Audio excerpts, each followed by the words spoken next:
My client process is this long, however long this is for you, whether it's 10 hours or 15 or 45.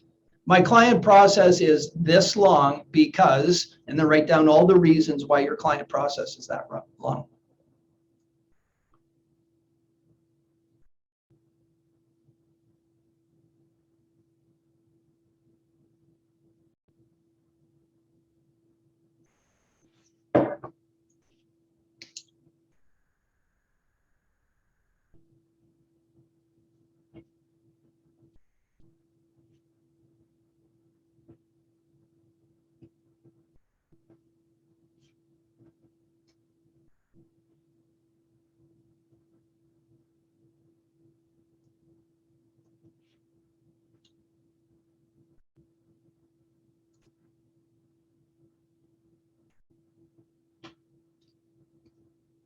And then let's just do one more for fun. Let's just presuppose that some of us don't have enough clients. We don't have all the clients we want, right? Some of us have too many clients, God bless you. But some of us in our NLP coaching don't have as many clients as we want. So write the statement, I don't have enough clients because.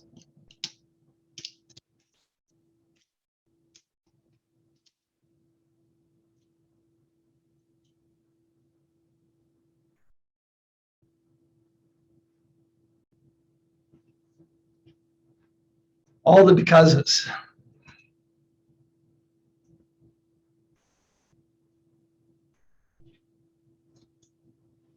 So everything you wrote down in response to any question represents a belief you have about you and your clients, right? And now if I was running this session to help you become just purely better coaches, focused on your clients' needs, we talk about your clients' beliefs. But I think that the problems we have as coaches emanate from our own belief structure. And that when I think about my time with Tad James, I think the reason he was so successful is he was simplistic. He wasn't simple, he was simplistic. His methodology, when you read Timeline Therapy and the Basis of Personality, right, from 1988, the script in that book is 95% the script we teach and use today. Now, 31 years later,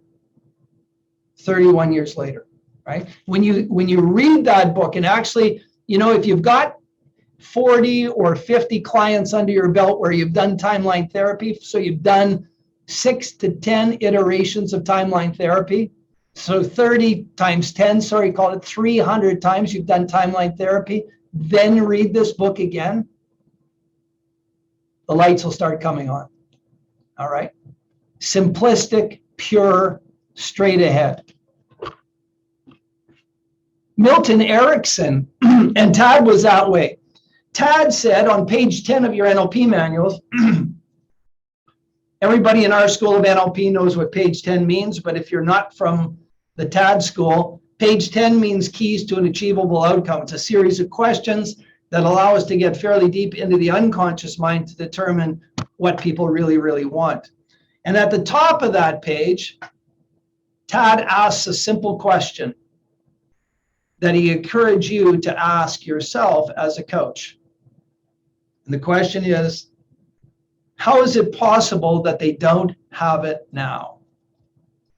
How is it possible? And I would give you that question because it speaks to his curiosity. It speaks to his curiosity. That was his number one skill, is he was curious. He would say of himself, I would rather be interested than interesting. I would rather be interested in others than interesting.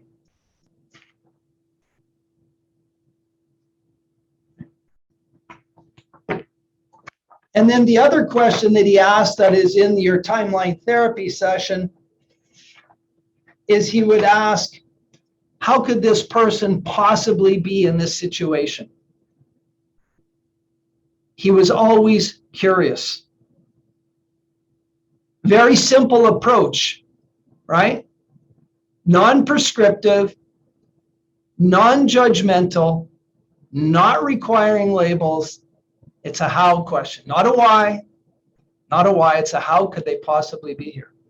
And in my practice, modeling TAD as excellence, all right, so NLP is about modeling excellence. I model TAD. Those of you who have trained with me or worked with me and listened to TAD CDs, if I could change the tonality of my voice a little, I bet you I'm within 98% of channeling TAD on any given day. All right, so I've modeled his excellence, his timing, his tempo, his thoughts to the best of my ability, because he was an extraordinary hypnotist and therapist. And I add, and I'm just sharing this, so when all those questions I asked you, my clients are magnificent. That's the only word that's there. That's the only word I use. My clients are magnificent, and I'm curious how they got to the place they got to. Now, Milton Erickson said the single biggest correlating factor to the client's success is the therapist or hypnotist's belief that the client can be successful. The single most impactful correlate to your client's success is your belief that they can be successful. Interesting, huh? So when that client walks through the door, what is it that you believe about them, right? What is it that you believe about them? So we have the client, what we believe about them, then we have our own practice. What do we have about our practice? And you could ask this question yourself. As an NLP coach, I believe, then write down what you believe about yourself. Or when you're using the tools, when I use NLP tools, I believe. Right? I've heard people say I'm very AD. So when I'm very AD, I have to think about everything. All right. I'm going to suggest to you when you were 2 days old, you weren't AD. Nor did you have that judgment about yourself, and you did things fast, right? 2 days old, when you were 2 years old, you didn't think you were AD or VAK or anything else. You just did things whimsically, right? So somewhere between 0 and where you are now, you started believing that you're one way or the other, right? And that belief structure, and it's challenging as an NLP trainer because we get people on course and we tell them, please, these are not labels. And then, we teach primary rep system, everybody walking around, I'm visual, I'm auditory, I'm kinesthetic. No, you're human. You're human, and you have a preference to see or hear or feel things. You are not visual. There's not a species known as visual, right? It's not a subset of being human. It's a preference. I am visual. And as soon as you start leaning into that too heavily, and we teach that so you know where you are, but we teach it so that you can learn behavioral flexibility, so that you can learn to move seamlessly, be talking about all the feelings that move with the physiology of kinesthetic, talking in a more breathy way, talking slower with more emphasis, talking about whether this feels right. Is this a solid concept for you? How do you guys feel about beliefs right now? Do you feel this is something you could benefit from? Moving into auditory, or then all the way over to nuclear visual, right? Is this something you guys see? Can you visualize being this way? Can you visualize how beliefs would change things for you? So we teach VAK so you can learn behavioral flexibility, but we see so many coaches getting locked into who they are. They do the opposite of behavioral flexibility. Oh, I'm AD, so I attract AD clients. Write this down. I attract the clients I attract because. And then write down the reasons you attract the clients you attract. I attract the clients I attract because.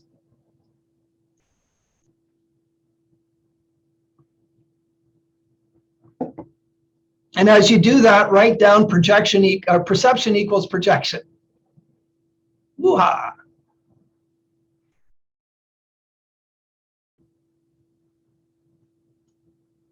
Hey, Mateo is here. I didn't even see him sneak in.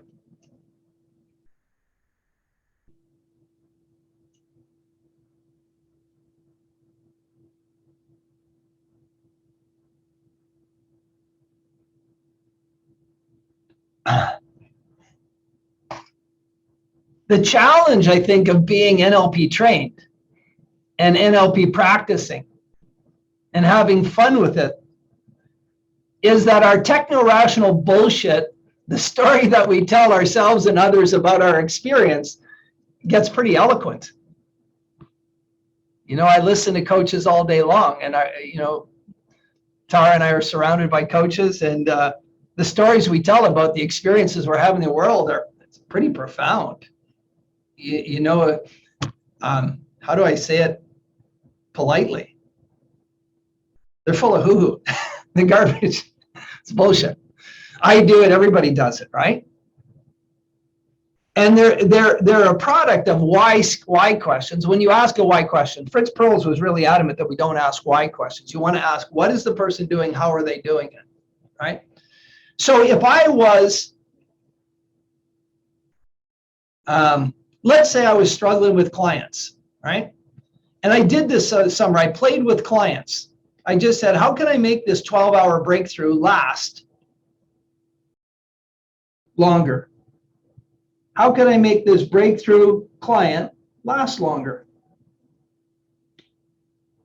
And so I just tried different things with clients. I had clients up at 14 and 16 hours. Now, those of you who worked with me and taught with me, I'm pretty ruthless in terms of my time management. I think it's inconsiderate to my clients to take longer than it needs to take to get them the results they came to get. If my client wants result X and I can, and I told them I can get it in 12 hours, it's up to me to use my abilities and hone my abilities to be able to do the task at hand in the requisite time. Everything in life has a requisite time.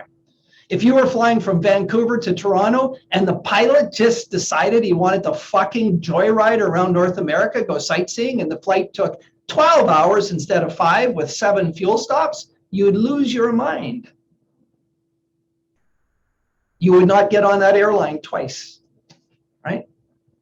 If you went into a dental appointment that should take an hour or 45 minutes and 6 hours later you're still in there, or 4 hours later, you would lose your mind. And you guys who have studied with me know that I'm a fan of a guy, I can't even remember his name, Zimbardo, Phil Zimbardo. And he actually talks about one of his colleagues doing time studies around the world and how people perceive time, the length of time to check out, the length of time to buy postage in an olden age when we had post offices, the length of time it takes to get a haircut, and people's perception of time. So everything we do should have a time. If you take your car in and you have the tires changed and they say, oh yeah, it's a 4-hour job, you'll lose your mind. I could drag changing the tires on my car from summer to winter to 4 hours. I'm sure I could. And I could do it too fast and not put them on right.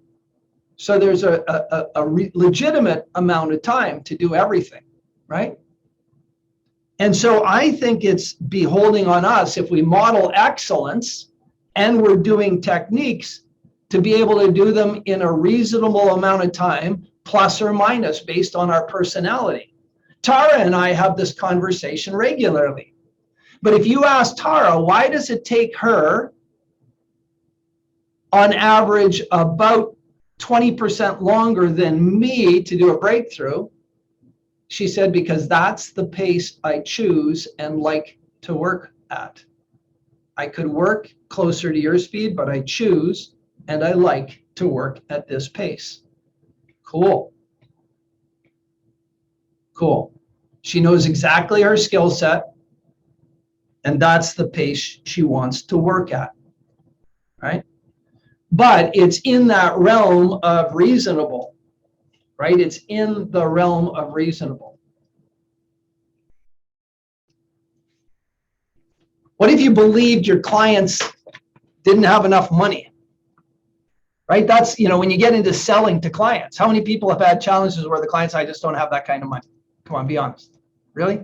Just me and Sally? God, I want to hang out with you guys. You guys have the right clients. Me and Sally and Tanya and maybe Rachel. That's a belief structure, right? The fact that we do or don't have enough money is a belief structure based on a cost-benefit analysis. And I've got a nephew who should go into rehab right now, but he's saying it's 30 grand to go into rehab. But when I add up his booze and his cigarettes every day, he's about 18,000 a year. So it's literally about one and a half years of consumption would pay for his stuff. But the amount of life he's losing is priceless, right? But the 30 grand for rehab is daunting to him. In that case, we have to create a model where the pain of not going into rehab is so costly that rehab looks cheap. But to my sister, his mom, it's too expensive. What's life worth? Right? Yeah. So those kind of arguments. How many people, give me some of the answers you wrote. My clients are, turn on your mics. Let's share some ideas. My clients are, give me some of the adjectives you used. Now, wait a minute. You guys are going to give me all glowy adjectives. I know you all have glowing adjectives. Give me some of the more challenging adjectives you put down. Like, my clients are challenging. Did anybody put down the word challenging? No? No? Afraid. Afraid? Yep. Cool. That's a good one. Unhappy. Unhappy? Yeah. What did you say, Rachel? Something like armored or defensive. Yep. Tanya, you had one up, did you say? I said misguided. Misguided. Yeah. So some other ones. Did somebody else? Liz? Fearful, uncommitted. Yep. Wounded, of course. Yeah. Disbelievers, unengaged. How am I doing? Sorry, you got to jump in on Liz. Wounded, of course. Wounded, of course. Not only is it a belief, Liz believes her clients are wounded. She's used a universal quantifier in it, of course, as if that's a universally accepted modality. They're wounded. Interesting. Cool. You had your hand up, Simone. What did you have? I've got they are angry and believe they don't have control. Yeah. They believe they don't have control. Mateo wrote they're skeptical. Laura said stubborn, resistant. Cool. Anybody else want to share some? Sad. Sad. Cool. In pain. In pain. So everybody remember presuppositions in mind reading? The conscious use of language. When we make a statement, is it a mind read or is it a presupposition inherent in something we can actually pull apart? So when we have beliefs like this, what if I were to suggest to you that only some of them are true? What if I was to suggest to you that over a series of clients, you have become to believe that? If you believe your clients are sad, I'm not picking on you, Rachel, but just the word sad, somewhere in the time to have any belief, you must have decided to believe that. To believe anything, you must have decided to believe that. Right? What if you decided something different? What if you didn't know? So you have a page full of adjectives. What if the client was a blank sheet? And that when you met them, there was nothing on the page. Because they're coming in your office, because they're a client and they're coming in, what if you had a blank page and maybe just put a different word, all my clients are, and just some beautiful adjective. And then when they walk in, the page below that beautiful adjective is a calibration of how they are in that moment. And it's temporary. In this moment they are, and it's temporary.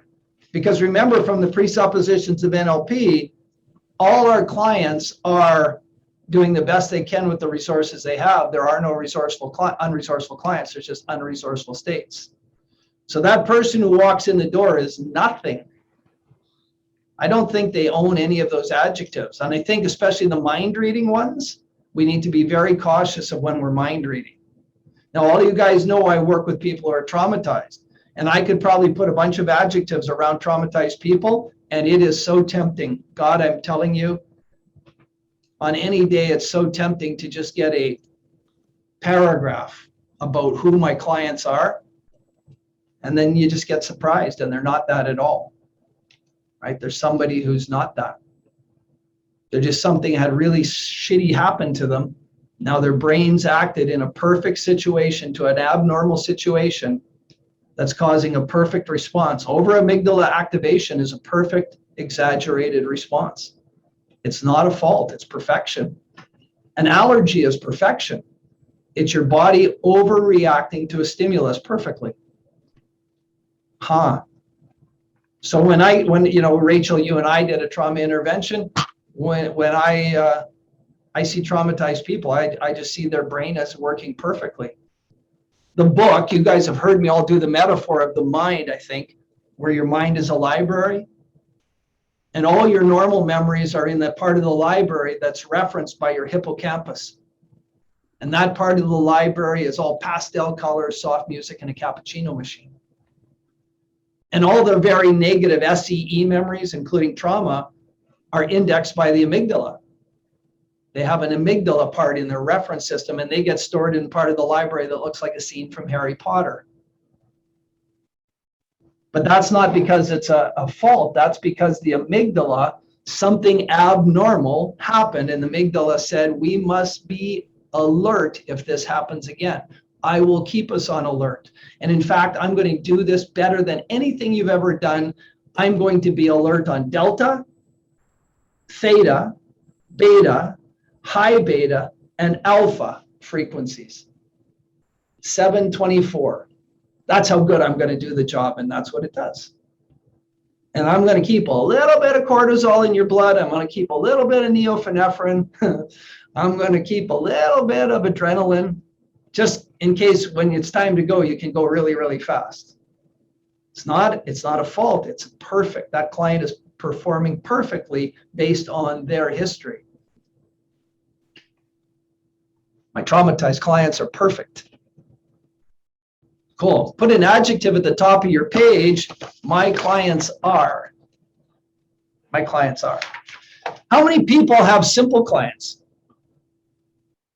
Simple clients. I mean, I don't mean like brain simple. I mean, it's a simple problem. We'll just fix it. Larissa has simple clients? Cool. Susan, you have simple clients? Yeah, I have some. You just bend. Easy peasy lemon squeezy. Oh, you just put them in trance and bend them the way you want, do you? Physical manipulation. No. Yeah, all you guys don't know that Susan uses trance to put people in Pilates machines that twist you up in ways that you've never moved before. And then they come out and they feel better. So it works. I'm joking. I did have a client. My clients are fabulous clients, but I did have a client who went a little rogue on me last week. And I think that she was very stressed, very frustrated in her life. And she wanted control within the studio. She wanted to control her space within the studio and want the same machine. And that's just not the way we do things. And it was all she was kicking people off the machine. And it was oh my gosh, it was causing a complete upheaval into the whole studio in several classes. And I had to sit down and have a challenging conversation with her. And then I really thought about it. And I was like, am I mirroring her or is she mirroring me? So because I was experiencing some stress. She was stressing me out, but I was also experiencing some stress on my computer, and I was just frustrated. And I thought, did I create this problem, or did she? Which way is that going? Do you know what I mean? I did stop and really reflect on that. Niels Bohr, the famous physicist, would have told you that as soon as the particle or the situation is observed, it changes. So So by the mere act of you asking that question and observing you and her from the third party, the dynamic changed, the energy And it changed. did change it because then that's what I had to do to fix the situation. Imagine for a moment, everybody, though, if Sue had walked into that environment and said, I hate these kind of people. The people bring their effing problems into my studio. They can't leave their shit at the door. They can't come in. That would have just ratcheted up the energy another notch. And of course, number two, presupposition of NLP, there are no resistant clients. There's only a lack of rapport. So probably by sitting down and asking the questions Susan asked, she got into some pretty deep rapport because she was inquisitive about herself. Who has a magnificent word that they can put at the top of their page for their clients? My clients are. The first word I wrote down when you gave us that prompt was awesome. Nice. My clients are awesome.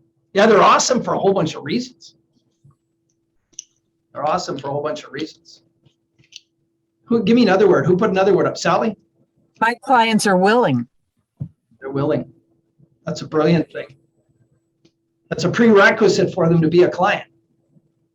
They have to come through the door, right? Rachel? But powerful. Cool. Anybody else? Ready to change. Ready to change. Yeah, I think it's important to come up with a metaphor that you can adopt legitimately for your clients.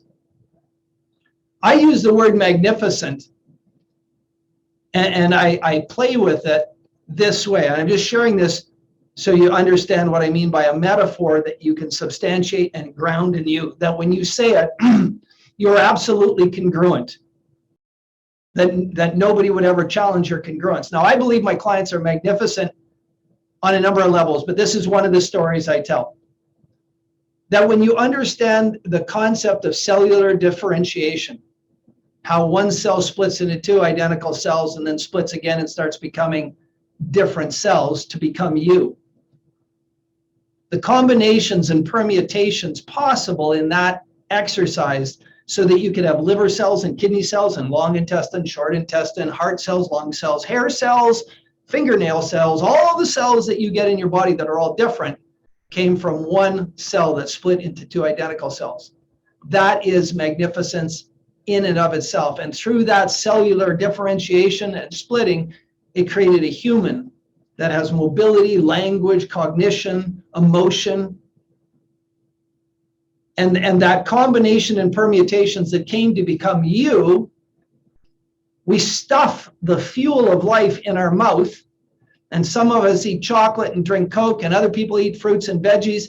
And that magnificent machine that was created either by God or some other form of creation takes all the stuff we put in our pie hole, breaks it into molecules, recombines it into things to keep us alive. You must be magnificent because you walked in the door and all of that's functioning today. You cannot be anything but magnificent, and you got a bobo on your brain. My clients have a bobo, all right? I know it's costing them their life. I know it's impacting them massively, but it literally is a bobo compared to their magnificence. It is a bobo compared to how magnificent they are. A street person living out in the cold in a Canadian winter. I'll go to Chicago. Ashley's not with us tonight.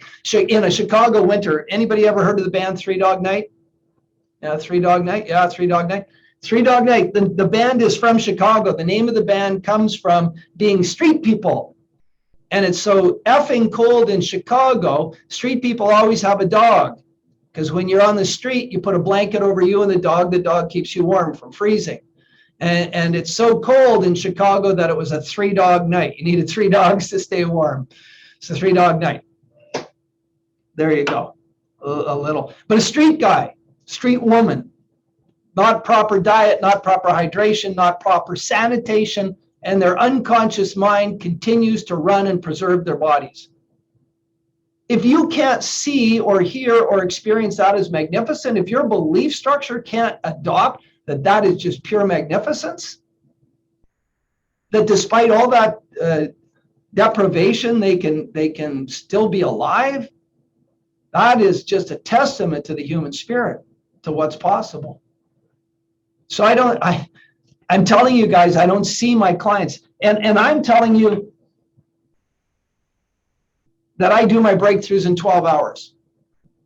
My mentor, Steph, when he taught me timeline therapy, when I learned, I had already done NLP prac and master prac back in the 90s. I redid it with the Tad James group, and I did it with 2 trainers. I did my prac with Steph and Shay in the day, my master prac with Kim Redmond. Kim Redmond and Steph and Shay train the material as accurately as anybody you'll find on the planet. As accurately you'll find as anybody on the planet. And every procedure in NLP, a swish pattern is not a 30-minute thing. If you're taking 30 minutes to do a swish pattern, you need to phone me and we need to work on your ability, right? If you're anchoring and you're spending 30 minutes anchoring, you need to call me and ask me, Alan, am I off track? Because it's not a 30-minute thing. If you're taking an hour to do Cartesian coordinates, you need to call me and say, Alan, it took me an hour to do Cartesian coordinates, because it isn't an hour thing. Now, Larissa's scratching her head because if you phoned Kim and said, it took me an hour to do Cartesian coordinates, you'd be shredded. You'd be in bits and pieces. And I remember Steph at the beginning of the room, he does his demo, calls a person up he doesn't know, up to the front of the room to clear anger. Now, he did a bit of testing with the person to see if he could get him to emote because he wanted to have a good demo. All NLP trainers will try and put the best person in the demo seat to give the result they want the learners to see. So this guy comes up and Steph cleared anger and he's teaching while he cleared it. And it was about 11 and a half minutes. They had about 20 learnings. I am strong, I'm this, like that. And I remember Steph looked up. He said, so that was 11 minutes. So think 12 to 15 minutes per negative emotion. And he holds up his little flip chart. He always had his clipboard with him. He said, here's how I did it. I put after, I put the age, and then I just put the learnings down here. Cool. And I cleared them. P3, P4, here, and in the future. Done. That's all you need. So that's how the PACE format got generated, from understanding that, from watching Steph and Shay. So at this point in my career, I'm over 300 clients, and I do on average 20, timeline therapy is our go-to thing, right? Core transformation and timeline therapy are our go-to things. We do a lot of NLP. Anchoring is critical. Peripheral vision is critical. But when you look at the meat of the work, I'm doing timeline therapy all the time. And even when I do core transformation in PACE, if you do PACE, you'll learn core transformation in a Tad James way. I've taken it, the Andreas group is very ethereal and slow moving, and ethereal is the only way I can describe it, where Tad is more pragmatic. And so I've taken what I've learned from Tara and core transformation from the Andreas group and morphed it into a tool that's more in line with all the thinking in PACE. So the point is, I probably do a minimum of 20 timeline or timeline-ish interventions, because I do negative emotions, I do SEEs, I do trauma work, which is on the timeline in our script. I do 30. I do 30 with every client. I do that, then I do positive emotions, 3 positive emotions, right? 2 core transformations, limiting decisions, probably 5 or 6. So 30 a client times 300 clients. I've done 9,000 timeline therapy interventions, guys. Sometimes I think I'm reciting that stuff in my sleep. Now, if it takes you 10 minutes to do a timeline intervention and the learnings are good and you're calibrating the client, they're getting the relief you want, measure on results, right? I'm just focused on the client getting the results, then perfect. If it takes you 20 minutes to do it, great. I'm going to suggest to you, if you're outside 20 minutes doing a timeline therapy, negative emotions 1, negative emotions 2, limiting decisions, if they're getting hung up, there's a lack of rapport. If they're not responding to your language, it's a lack of rapport, or I would record myself doing the intervention and listen to your own language. Because the timeline therapy, I'm using timeline therapy as a very specific, because it's scripted. We could talk about this in terms of anchoring or modalities, submodality belief changes, right? But I'm talking about in the timeline therapy, it's scripted, and it's scripted with hypnotic language. ask your unconscious mind what it needs to learn from this event, the learning which will allow you to let go of the emotions easily and effortlessly. Just said with hypnotic patterns, right? Cool. And then understanding, so at 9,000 timeline therapies, when I read this book, I actually freaking now understand what Tad was talking about, right? Woohoo! Some people say I'm a quick learner. I would say, well, I've done it 9,000 times. I should be okay at it now. I should be almost ready to teach. But if I understand the concept, and Tad teaches this, you guys all learn this if you learn from me or if you learn from Kim, I know you learn this, that you don't need to induce trance to do things like timeline therapy.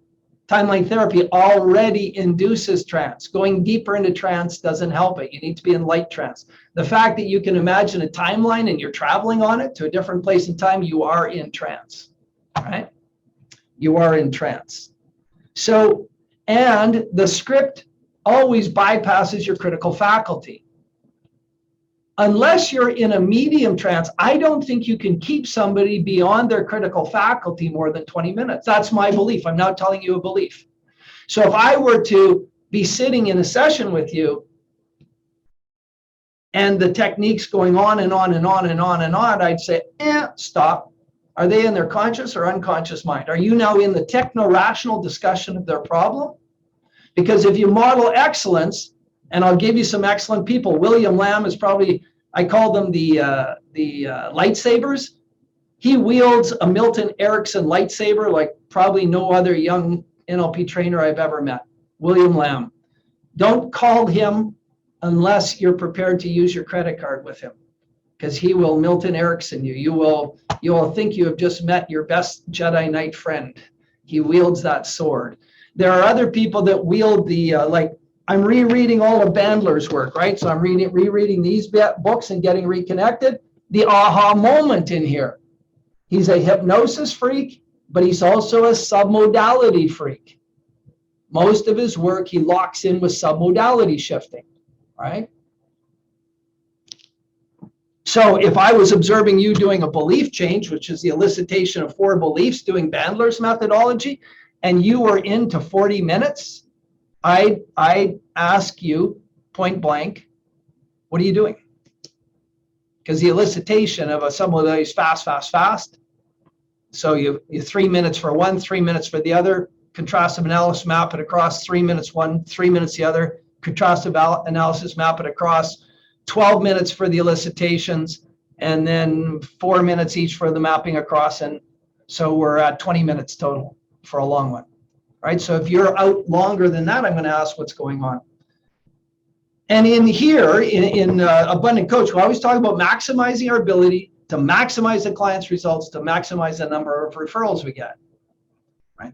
And your beliefs about who you are and your clients is going to affect your ability and the results, guys.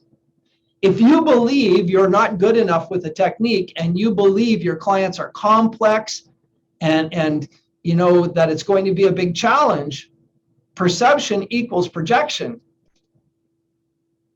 If you believed your clients were magnificent, or pick another word, I don't want to keep using my word, but pick another word, that your clients were incredible, willing, and ready for change, and all you have to do is wield the NLP lightsaber in a structured way, how might that client interaction change? And again, I personally, another personal belief, I believe that every task, whether it's heart surgery or a wheel replacement on your car, has a legitimate period of time that it takes to do that work. Plus or minus a few minutes, right? Plus or minus a few minutes. All our clients are complex, by the way. All of them are, because we're human. All of them are. And they're all brilliant and magnificent and perfect. And if they're your client, if they've actually picked up the phone and said, hey, Tara, I want to work with you. They're willing, right?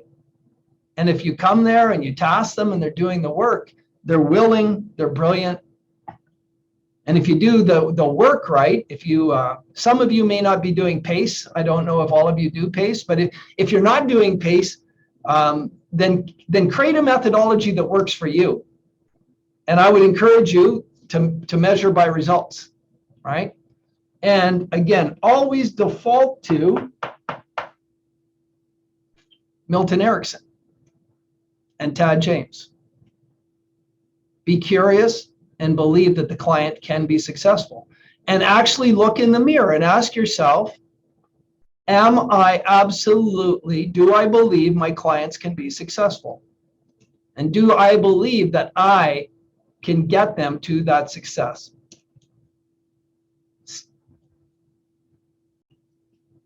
I agree, Larissa, but there's just these independent thinkers sometimes. So whatever you think, if you're thinking too much about it, then you're not serving people. You learn by doing and do what works, and then you can adapt. Yeah, and it's kind of fun. I've got the PACE stuff up on the wall behind me, but it's kind of fun that I have all the iterations of PACE, all the changes we made along the way. It was a 26-page workbook for clients, and now it's a 42-page workbook. And it was a 46-page workbook. We've actually gone all the way out there and retracted. And I look at some of the things we put in. They were beautiful. They were lovely. They were great techniques. They didn't add any value. They didn't replace anything. They didn't do any of the tasks any better. So we pulled them back out. We had Gretchen Rubin's 4 archetypes in there. I love that stuff, or a rebel, or a placator, or I forget the other two. I love it, but it didn't add any value. It didn't give me any more insight. What gave me insight is to go back to NLP and say, I want to know their meta programs. So I put the meta programs in as a second question. And I tell the clients, every client now, guys, I say, I need to ask you a bunch of questions that aren't going to make sense to you, but will help me understand you better.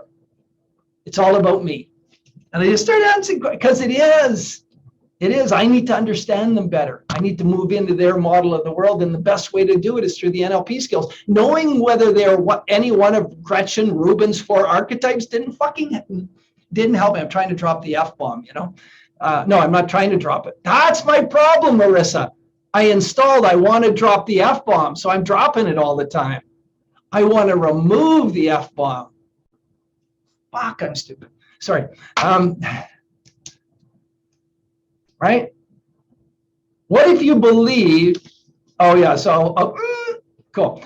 So what if you believe, let's ask it backwards. What do you believe about yourself as a coach? What do you believe about yourself as a coach? If you believe your client's brilliant, magnificent, whatever word you want to use, and you believe they can be successful, then what do you believe about yourself as a coach when you walk into that environment? If you're using PACE, you only have to think about whatever step you're in. It makes it so easy, right? What Larissa's saying is you don't have to think about what am I doing next and next and next and next session. You just focus on the step you're in. I'm in step 1, that's the step. Step 2, negative emotion. Step 3, traumas and SEs, limiting decisions. Step 4, positive emotion. Step 5, the future. Easy. So what do you think about yourself as a coach? Write down the adjectives for that. What do you think about, are you on your way out, Rachel? Have a great one. Thank you so much. All right. You're welcome. I hope you get power or gas soon. Oh, thank you. Thank you. We'll start sending you blankets.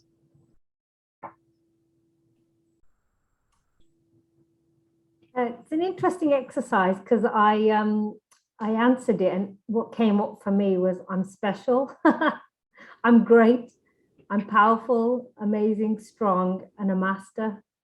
As a coach. So you asked your question, as a coach, what do you believe? Well, that's what I believe. Cool. And now if you believe clients are, I'll use my word, magnificent, and 100% they can be successful, when you marry those two, right? When you walk into the session saying, the one thing I didn't hear is about your belief about your ability to use the tools, right? Yeah. I heard more adjectives about you, the person, and I believe they're all true. But what do you believe about yourself as a coach? When you have the lightsaber in your hand, what are you like as a Jedi Knight? Luke Skywalker. The word careful came up for me. just now. Yeah, careful. Like maybe that's because maybe I'm just trying to make sure I get everything right. So I'm going to meta model Ranjit here for a sec. Ranjit, when you say careful, what specifically does that mean to you? Getting it right. Getting it right. And when you get it right, what does that do for you? It allows me to bring out the best in the other person that I'm coaching. And when you're focused on getting it right, does that allow you to move forward effortlessly, or does that hold you back? I'm going to say there's a little bit of resistance there. Okay. And then there's too much focus on trying to get it perfect and right, as opposed to allowing the energy to flow. Beautiful. And do the steps, so that, because at the end of the day, I'm the facilitator, of a process that is allowing them to transform and them to change, because it's them, they're the information that's been presented. They're the problem, and they're the creator, and they're the information, and they're the solution. So I'm just merely the facilitator of that. So as you think about getting it right, if they are the solution, can you ever get it wrong? No. No. Nice. Nice. Nice. Cool. What else did somebody have? What did other people have about who they are as a coach? What do they believe about who they are as a coach?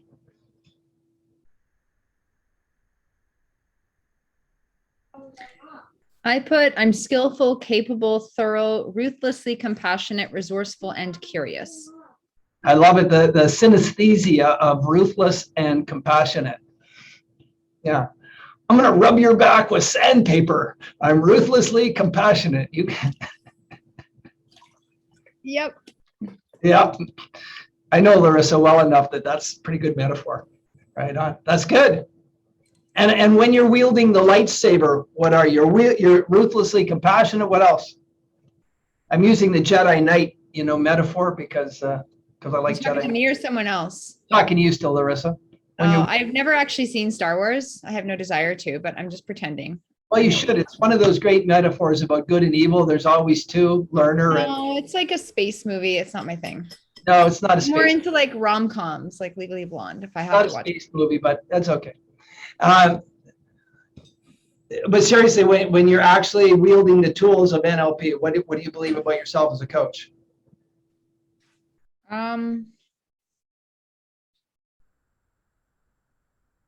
Like I'm there for you. Cool. That is a statement. It's not about how you use the tools of NLP. Again, I'm interested in picking up your belief about the tools of NLP, right? And so I can be compassionate, I can be strong, I can be ruthless. So then I'm getting better and more effective at using the tools. Cool. There you go. So that is a both move towards belief, and I sense a hint of move away from belief. And of course, move away from energy will slow us down from engaging with clients in a way that's good for them, right? Mm-hmm. See you later, Mateo. That kind of belief is nice, but it'll slow you down from a open, transparent engagement, right? Mm-hmm. An open, transparent. All the tools of NLP were installed, right? If you're a master prac or at your level where you're a trainer en route to being a master trainer. No. No, you're not going to go? You're not? Okay. So you're a trainer. I thought you were in the master trainer program with Kim. So you're in the zone though that all the tools were installed in you on master prac at a level that if you just went into a hypnotic state, if I put you in trance and asked you to do a technique, you could do it. Mm-hmm. And so the challenge is then to be present in this moment, to take a page from Eckhart Tolle and to be nothing, be nobody with nothing, nowhere in front of the client. Okay. And just be aware. Just be sitting there stoically aware. Oh, who else wrote down something? Sally, what'd you write down about your coaching ability?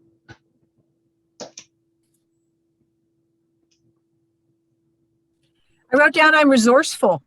I'm exciting. You're exciting? Yeah. Fun. How do your clients react? Are you exciting with your clients, like just emotionally exciting, or are you an exciting user of the tools? I'm an exciting user of the tools. As I explain page 10, I call it, and I tell them this could be such a magnificent turning point in their understanding of what they do because of what they believe. It's like they just kind of come follow me. It's exciting. Yeah, you see, that's pretty irresistible, isn't it? Right, as a belief structure. How many clients do you see a week right now, Sally, or on average in the last couple months? 16. How many? About 16, but I'm part-time. I only see everybody listening, 16 clients a week, right? 3 days. 3 days, 16 clients a week. The machine's running. Yeah, But when the person walks through the door and they're magnificent and they're open and they're there, so they're willing, and they run into Sally's energy that, she exudes confidence that they're going to be successful. Boom, done. Well, and I tell them they're going to be successful. And the goal is, I use the word graduate. The goal is to graduate them so that they can use these tools and they're not going to need me. I love it. Capacity building. I'm going to pass the tools. Laura, did you write something down about I am? As a coach, I am?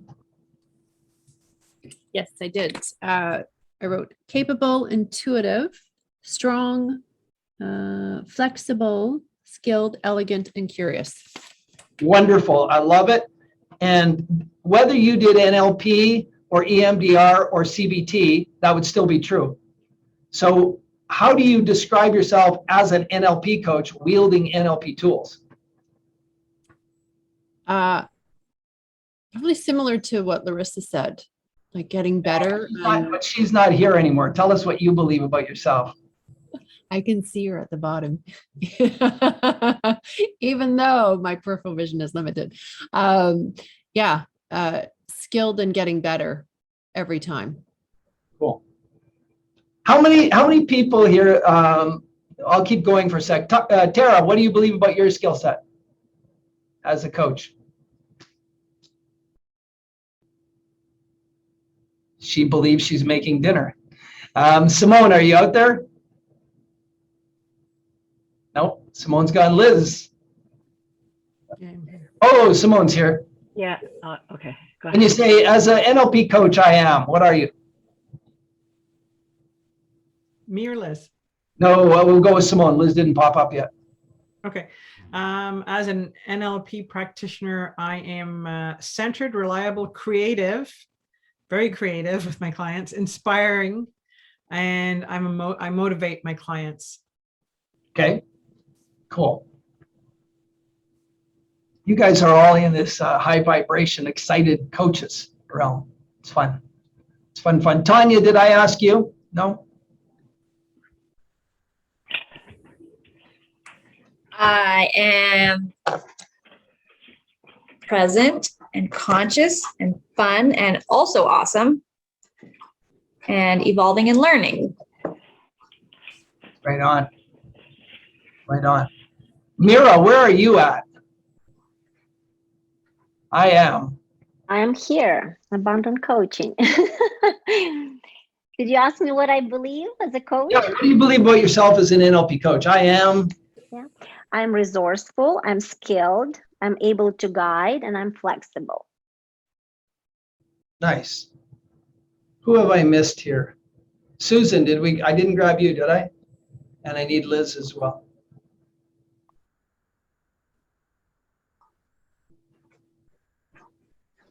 I had said I'm inspired. Guess where I got that from? Yeah, well, it's from your trainers. Yep. Inspired, excited, capable, enthusiastic, and flexible. Beautiful. Marina, are you an NLP coach or an NLP practitioner? Cool. How would you describe yourself as an NLP prac? Fun, centered, and grounded. Fun, centered, and grounded. Grounded is important in NLP coaches, right? One person in the room has to be grounded because our clients, although their minds are acting in ways that don't serve them. They are acting perfectly erratically. Right on. And Liz, how do you describe yourself as an NLP coach? I think grounded is a strong word for me. Very centered and very diligent in rapport. My skill set, there are skills I absolutely embrace and I love, and other skills, to be honest, that the tools have not been built or installed to confident. So let's dig into that another time, because that would pretty well be what I need, is just to complete that, because I do believe I have the capability to deliver them eloquently as well. It's just practicing or getting, it's just doing them. I am resourceful. I can pull them out if I need to. I do my study prior to a client, but between you and me, it's I'd rather have it at the, like you said, basically, if I was in trance, I would just do it. I would just sense and know. Mm-hmm. Tara, how would you describe yourself as an NLP coach? What's your belief about your NLP coaching ability? That I'm adaptable, present, skillful, expansive, and resourceful. Cool. How many people believe they have extraordinary behavioral flexibility when they're one-on-one with the client? All right. How many people believe they can accept another person's model of the world? You don't have to buy it, you don't have to believe it, but you can accept it and enter it for a moment, right? I've got a client who spent 10 years in Canadian maximum security prison. 10 years. As a 21-year-old, he was one of the biggest coke dealers in Toronto. Has been cut, stabbed, knifed, shot many, many times. And his model of the world is different than yours and mine, okay? I'm going to suggest yours. I know it's different than mine. But for an hour, for 2 hours when I'm in session with him, his model of the world is so close to survivals that for all of you trainers, master pracs, he is so VL1 sometimes, VL1-3, survive at any cost, win at any cost. But for 2 hours, I can enter his model of the world and respect it, right? It's challenging. Some of the shit that comes out of his mouth, no, that's not possible, but you have to be able to do that. How many people can accept a person and reject the behavior? You've all experienced people who say, I don't like that person because they did that. So they reject the person and the behavior in one swoop. How many of you guys actually on a day-to-day basis can accept the person, reject behavior, and be present with that person? That's amazing. That's a great skill. That's beautiful. That's beautiful. How about understanding? How many of you as NLP coaches think you can embrace the map is not the territory concept? Yeah, there you go. How many of you as NLP coaches, when you're one-on-one with a client, understand the impact of the NLP communication model being the 2 million in, the 134 going in, through 3 filters? Yeah? That you can embrace that and work with it? Understanding that, understanding everything we do in NLP and timeline therapy connects directly into the NLP communication model. Delete, distort, sorry, go ahead, Sally. Sorry. That is the first thing that I introduce to my clients to help them understand that they're not going to be able to grasp everything that's coming at them. And in explaining how they're either going to generalize, delete, or distort this information, and based on the filters, it's like the light bulb goes off and they go, oh, that's so cool. Because they thought they're unworthy, or they're unlearned, or they're just not being able to accept something because they can't get it. But in explaining that one thing, it's like an invitation to just absorb. It is. So one of the things in NLP, because NLP was this beautiful distillation of Satir, Erickson, and Pearls into these very finite usable tools, is that there's an urgency in NLP people to get shit done. Get a session, make change, get a session, make change, right? And we do it. We do it. I only work with people who are traumatized now. I don't do any other work. And we make change fast, fast, fast. People going from being heavily medicated to no meds, sleeping through the night. 6 hours of therapy in total. Done. Right? Done. By the third session of the trauma breakthrough, the PACE breakthrough, they sleep like babies. Having said that, though, the consistency of the messaging, and Sally reminded me of this, is that sometimes my experience has been when coaches phone me and say, look, I'm stuck, and I go through what they've done, is they keep changing, they keep moving. And I think there needs to be some consistency from the first message to the nth message. And Sally just reminded me that the NLP communication model is that place for the consistency. You have 3 primary filters. It's always coming at you at 2 million bits per second. You're only going to get 134. You're going to make a map of the territory that is your truth, but not the facts. The past is an illusion. The future is a creation. You're only in the now. And we have to stay consistent for however long your protocol is, forever long you work with your client. The messaging has to be consistent, on point all the time, right? On point all the time. And you need to be consistent in your messaging, right? Your preparation, how you come in, your energy. How many people anchor their client success in themselves while they're in a session with the client? Yeah? Cool. Right?